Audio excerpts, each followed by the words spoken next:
Mientras ven la segunda mitad de este programa, tengan en cuenta estas preguntas. ¿Cómo usó el Islam las matemáticas en la vida diaria? ¿Cómo aplicaron los moros la trigonometría en el arte y el diseño? Mientras gran parte de Europa entró en un caos durante la Edad Oscura, la cultura musulmana afloró en el sur de España. Los moros establecieron centros de estudio, donde escribieron libros y estudiaron la ciencia. Durante este periodo, aplicaron sus conocimientos sobre las matemáticas avanzadas en sus vidas y en la religión. Durante la agitación de la Edad Oscura, mucho del conocimiento avanzado del mundo quedó en el olvido para los europeos. Y hubiera continuado en el olvido si no hubiese sido por otra civilización que emergió mientras Europa tambaleaba.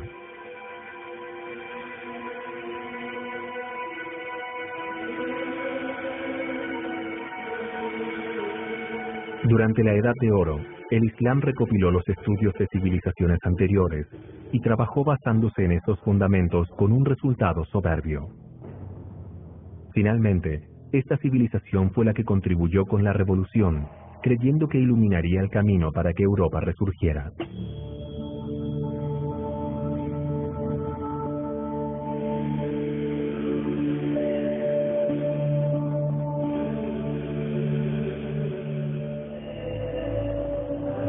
El Islam tuvo sus comienzos hace 1400 años con el profeta Muhammad. En el año 610, Muhammad ibn Abdullah era un comerciante de 40 años de la ciudad antigua de Meca. Muhammad tuvo una revelación divina que decía que él era uno de los grandes profetas que abarcaban desde Jesús hasta Abraham. Alá, que es el nombre árabe de Dios, le dijo a Muhammad que debía llevar su palabra a toda la humanidad. La palabra Islam significa entregarse a Alá en árabe. Muhammad comenzó a predicar en Meca y basó sus sermones en sus revelaciones divinas. Amenazado por su doctrina, las fuerzas que había en Meca obligaron a Muhammad a exiliarse en el año 622. En la década siguiente, Muhammad continuó predicando en la ciudad de Medina y reunió a miles de seguidores llamados musulmanes. Muhammad y sus seguidores musulmanes marcharon hacia Meca en el año 630 y la ciudad se rindió a ellos sin dar lucha. Desde entonces la Meca se convirtió en la casa espiritual del Islam. En los siglos que siguieron a la muerte de Muhammad, el Islam se expandió y sus seguidores crearon un imperio inmenso que se extendió desde el sureste de Asia hasta el norte de África y de España.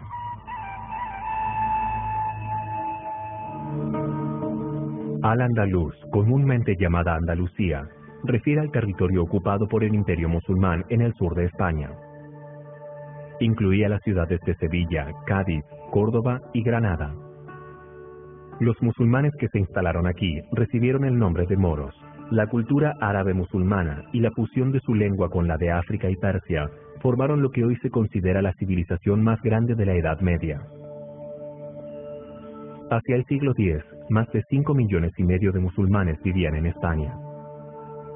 Los eruditos musulmanes escribían enciclopedias sobre la medicina y la astronomía, y preservaban el conocimiento de Grecia y Roma. Y aunque gran parte de Europa era analfabeta, los centros de estudio se establecieron aquí. Desde la astrología hasta la zoología, las ciencias avanzaron, al igual que las matemáticas, el álgebra, la geometría y la trigonometría. Pero el imperio musulmán buscó expandirse y pronto los cristianos del norte comenzaron a caer por sus ataques devastadores. Los gobernantes francos de Galia lograron impedir que los musulmanes avanzaran sobre el norte de Europa y los hicieron regresar a España. Durante 800 años la frontera entre la cristiandad y el Islam estuvo estable. En especial Toledo se volvió un centro de estudios. Los musulmanes, cristianos y judíos se movían con total libertad, intercambiando ideas que finalmente serían las que originarían el Renacimiento europeo. Sevilla y Córdoba se volvieron las ciudades más grandes de Europa, con calles pavimentadas e iluminadas con faroles. Además fueron importantes centros de estudios. Con el tiempo, estas ciudades tuvieron cientos de escuelas públicas y bibliotecas que contaban con cientos de miles de volúmenes. Los eruditos de la Europa cristiana llegaron para poder estudiar el texto intacto sobre las grandes civilizaciones del mundo y aprender sobre las matemáticas avanzadas de los musulmanes.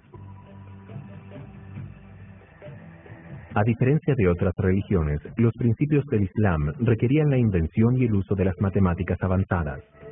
Una forma para rezar, un día para celebrar las fiestas de guardar, hasta la forma en la cual el mundo se reflejaría en el arte y la arquitectura.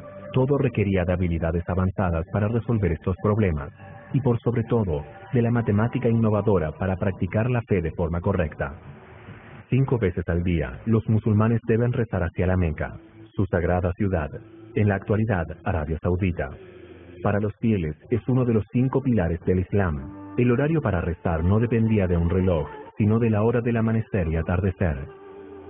Por eso, para los primeros matemáticos musulmanes, determinar la hora del amanecer y atardecer y la dirección de la Meca, también conocida como Al-Qibla, era esencial y complejo.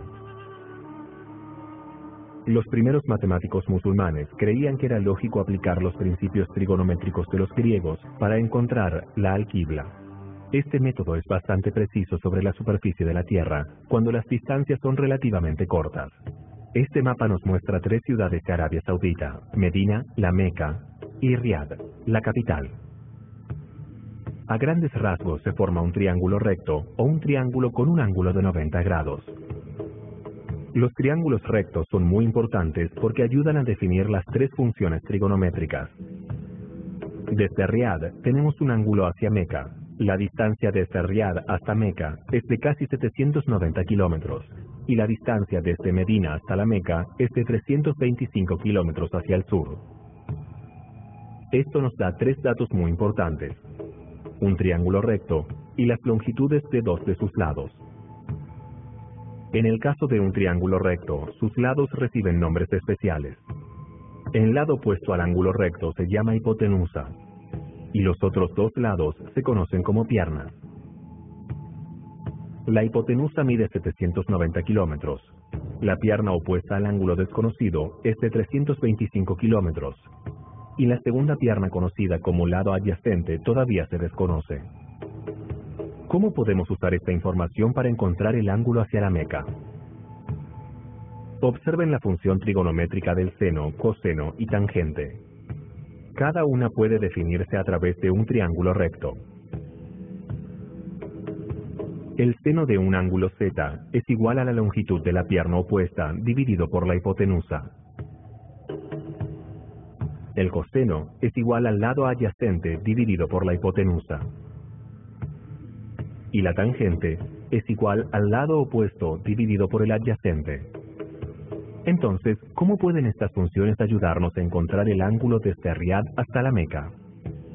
Primero debemos identificar lo desconocido, el ángulo de Riad a la Meca, que estará señalado con el símbolo Z, y la longitud de la pierna adyacente. Lo que conocemos son las longitudes de la pierna opuesta y de la hipotenusa. Al usar la función trigonométrica, el seno es igual al lado opuesto sobre la hipotenusa. Ahora podemos encontrar la solución. El seno de Z es igual al lado opuesto dividido por la hipotenusa, o 325 dividido 790. Como resultado, el seno de Z es igual a 0.41 o a 41 centésimas. ¿Pero es suficiente como para encontrar el ángulo desconocido Z usando esta fórmula? Debemos usar la función inversa del seno. Si tenemos un ángulo X, la función seno produce un número Y llamado seno de X. Por tanto, con el número Y, la función inversa del seno produce un ángulo X llamado seno inverso de Y. Si usamos esta fórmula, determinaremos que el seno inverso de 41 centésimas es igual a 24 grados. Si aplicamos estas medidas al triángulo recto, podremos determinar que el ángulo formado en Riad es igual a 24 grados. Y como Medina está hacia el oeste de Riad, podemos usar una brújula, girar 24 grados hacia el sur, casi en el lugar exacto hacia Meca. Por supuesto, los matemáticos islámicos no tenían calculadoras para buscar el seno y el seno inverso. Aún así, pudieron encontrar respuestas acertadas para estos problemas. Al usar los avances de los griegos, los eruditos musulmanes pudieron trabajar sobre esos principios. Muhyiddin al-Maghribi, un astrónomo nacido en Andalucía, calculaba los valores del seno manualmente para cada grado con una precisión de hasta 4 lugares decimales. Aquí tenemos otros ejemplos de donde pueden ser útiles las herramientas trigonométricas. Comencemos de nuevo desde Riad, pero esta vez conocemos la dirección, aunque no la distancia hasta Medina. Primero, rotulemos el triángulo. La medida que se desconoce es la pierna adyacente. Las medidas conocidas son los ángulos en Riad, 24.3 grados, y la longitud de la hipotenusa, de 790 kilómetros, y de la pierna opuesta, de 325 kilómetros. Podemos usar la función coseno para resolver x. Las variables en la función coseno están en el ángulo z, la longitud desconocida de la pierna adyacente, que es x, y la longitud de la hipotenusa de 790. Por lo tanto, el coseno de 24.3 es igual a x dividido 790. Para resumir, 0.9114 es igual a x dividido 790. Si se multiplica cada lado por 790, x es igual a 720 kilómetros. Entonces, la distancia desde Riad hasta Medina es de 720 kilómetros.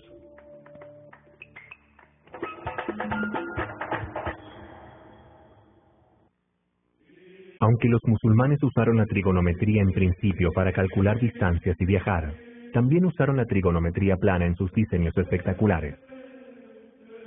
Uno de sus logros más impresionantes de la olvidada edad de oro del Islam y un testimonio del dominio musulmán sobre el diseño es la Alhambra.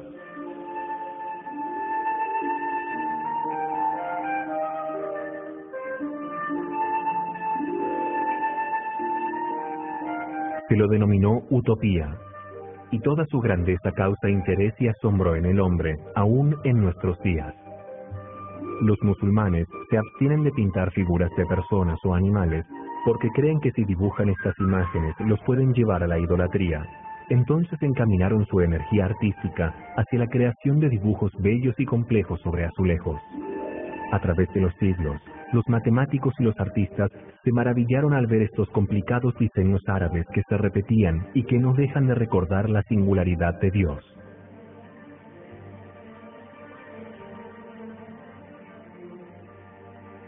Para hacer que cada azulejo concuerde con la compleja imagen, y para ejecutar ese complejo diseño, se necesita tener un buen conocimiento de la geometría y de las leyes de la trigonometría. Construida entre los siglos XIII y XIV, la Alhambra conjuga de forma perfecta la matemática y el arte, un eterno testimonio del poder y de la belleza del Islam. Pero los logros matemáticos más grandes del Islam también llegaron muy lejos. No menos importante, el cultivo de la trigonometría esférica.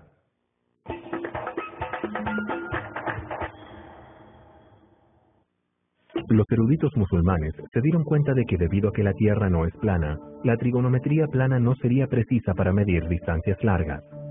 Necesitarían usar la trigonometría esférica para medir distancias y ángulos sobre la superficie de una esfera, un enfoque más exacto a la hora de considerar lugares en la superficie de la Tierra. Los griegos formaron una versión de la trigonometría que usaron para la representación celeste, y los eruditos musulmanes interpretaron y aplicaron el conocimiento griego. Los musulmanes descubrieron que solo ciertas funciones trigonométricas eran exactas para la forma esférica de la superficie de la Tierra. Del trabajo de los griegos, ellos desarrollaron la trigonometría esférica, un campo de la ciencia que permitía que los triángulos se resolviesen, ya que era posible medir con precisión ángulos y longitudes sobre la superficie de la Tierra. Varias de las mismas funciones trigonométricas, seno, coseno y tangente, se utilizan tanto en la trigonometría plana como en la esférica. Un tratado sobre la trigonometría, escrito por Abu Abdu Allah Muhammad ibn Muad al-Jayani, quien vivió desde el 989 hasta el 1079, llevó el nombre de Libro de los Arcos Desconocidos sobre una Esfera. A diferencia de los trabajos anteriores, al-Jayani basó su escrito solo en la trigonometría pura, en lugar de incorporar la trigonometría en un tratado sobre astronomía. Los eruditos comprendieron las diferencias entre la trigonometría plana y la esférica. Es decir, las distancias y las líneas sobre una esfera no son rectas. En lugar de tener la distancia más corta entre dos puntos, representados por una línea recta, como en un plano, El arco de un círculo representa la distancia más corta sobre una esfera. Una de las formas principales en la geometría esférica es el gran círculo. Este es un círculo que se encuentra en la superficie de una esfera y que tiene el mismo diámetro que esa esfera y divide a la misma en dos hemisferios iguales. Además, un gran círculo tiene el mismo centro que la esfera en donde está ubicado. La distancia más corta entre dos ciudades que se encuentran dentro de un gran círculo está a lo largo de su arco.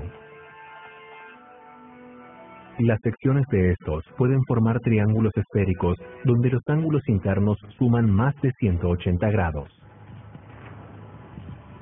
Las diferencias en tamaño y forma entre triángulos planos y esféricos refieren a que muchas de las fórmulas y reglas ya no son aplicables o bien son diferentes. La ley de senos es similar en ambos casos. No hasta volverse la base de la navegación moderna por tierra, mar y el espacio. Lo que comenzó como un método para los musulmanes para practicar su fe, tomó un papel muy importante para darle forma al mundo. De un tenue enclave del imperio musulmán, surgió un enorme progreso en la ciencia, la matemática y el arte, en centros de estudios más modernos y progresistas que cualquier otro de Europa. Los moros llegaron como conquistadores, pero se quedaron como liberadores.